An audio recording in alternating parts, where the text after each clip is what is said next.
সজলদা, আপনার কাছে যাই আমি। সজলদা, আমি বলছি যে এটা স্বতঃস্ফূর্তভাবে আজকে হয়েছে যা হয়েছে।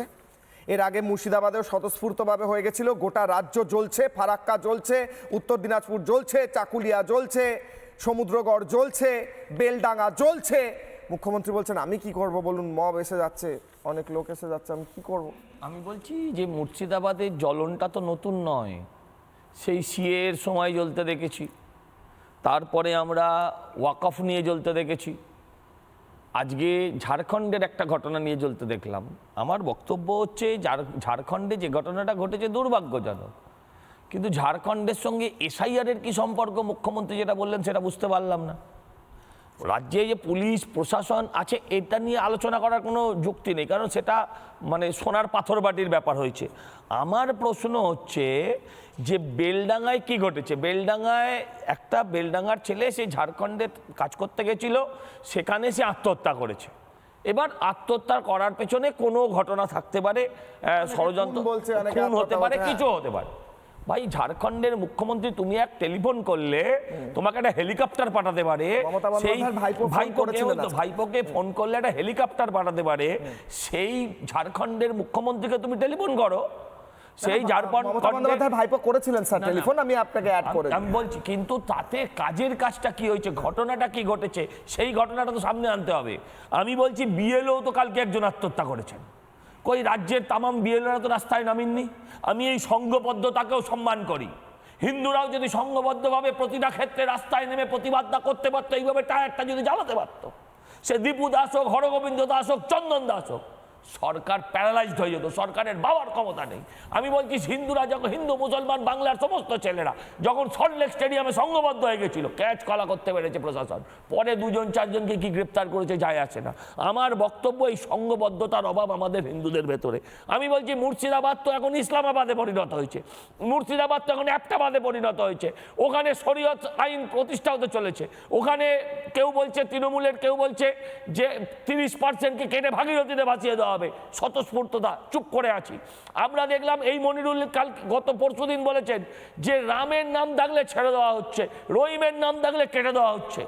একে তো চাপ দিয়ে লক আপ করে দেওয়া উচিত। বলছে কিনা যে আর যদি কেউ গ্রেপ্তার হয় তাহলে আমরা অচল করে দেবো, মালদা অচল করে দেবো। এ কোন রাজত্বে বাস করছি আমরা?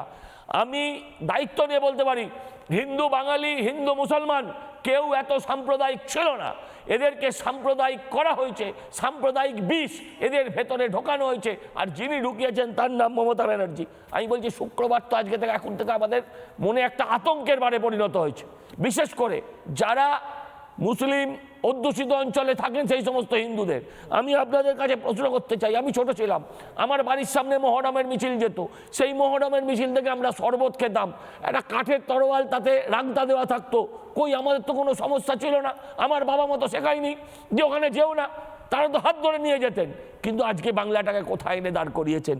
আমি বলছি মমতা ব্যানার্জি কালের নিয়মে চলে যাবেন, মমতা ব্যানার্জি কালের নিয়মে চলে যাবেন, কিন্তু যে বিষ গাছ উনি পুঁতে গেছেন, সেই বিষ গাছ বহু বছর ধরে বিষাক্ত ফল বাংলার মানুষকে দেবে, এবং সেই ফল আপনার আমার সংসারকে ধ্বংস করবে। আমি এটাও বলছি মুসলিম সম্প্রদায়ের মানুষও তার থেকে পার পাবে না। আজকে বাংলাদেশে হিন্দু তো প্রায় শূন্য হয়ে গেছে।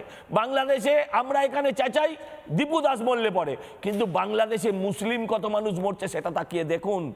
আজকে রাষ্ট্রবাদী যারা আছেন, যারা আজকে মনে করেন যে ভারতবর্ষ আমার দেশ, যারা মনে করেন পশ্চিমবঙ্গটা আমার দেশ, যারা বাংলাদেশকে শত্রু দেশ বলে মনে করেন, যারা পাকিস্তানকে শত্রু দেশ বলে মনে করেন, তারাও নিশ্চিন্তে থাকতে পারবেন না, তারাও নিশ্চিন্তে তাদের মেয়ে বোনেরা রাস্তায় বেরোতে পারবে না। আজকে ইরানের যা অবস্থা হয়েছে, আজকে পাকিস্তানে মাঝে মাঝে যে ধরনের ঘটনা ঘটে, আমি বলছি এরম চলতে থাকলে পশ্চিমবঙ্গে ওটা ঘটবে।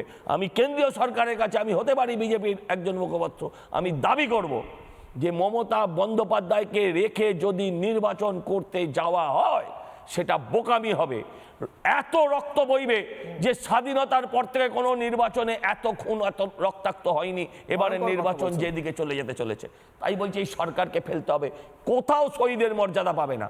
মমতা ব্যানার্জিকে নিয়ে সিপিএম কাঁদতে পারে, কংগ্রেস মাথায় করে ঘুরতে পারে সারা দেশ, কিন্তু আপনি দায়িত্ব নিয়ে বাংলার একজন মানুষ হিসেবে, নাগরিক হিসেবে আমি বলতে পারি বেশ। যে বাংলার মানুষ তার জন্য কুকুর বেড়ালেও চোখের জল ফেলবে না, এটা দায়িত্ব নিয়ে বলতে পারি। সুদীপ্তদার কাছে যাওয়ার আগে, বাকিদের কাছে যাওয়ার আগে, নানা ধরনের কন্টেন্ট দেখার জন্য লাইক করুন, শেয়ার করুন আমাদের ফেসবুক পেজ, সাবস্ক্রাইব করুন আমাদের ইউটিউব চ্যানেল। পাশাপাশি অন্যান্য ব্রেকিং নিউজের জন্য অবশ্যই চোখ রাখুন রিপাবলিক বাংলায়।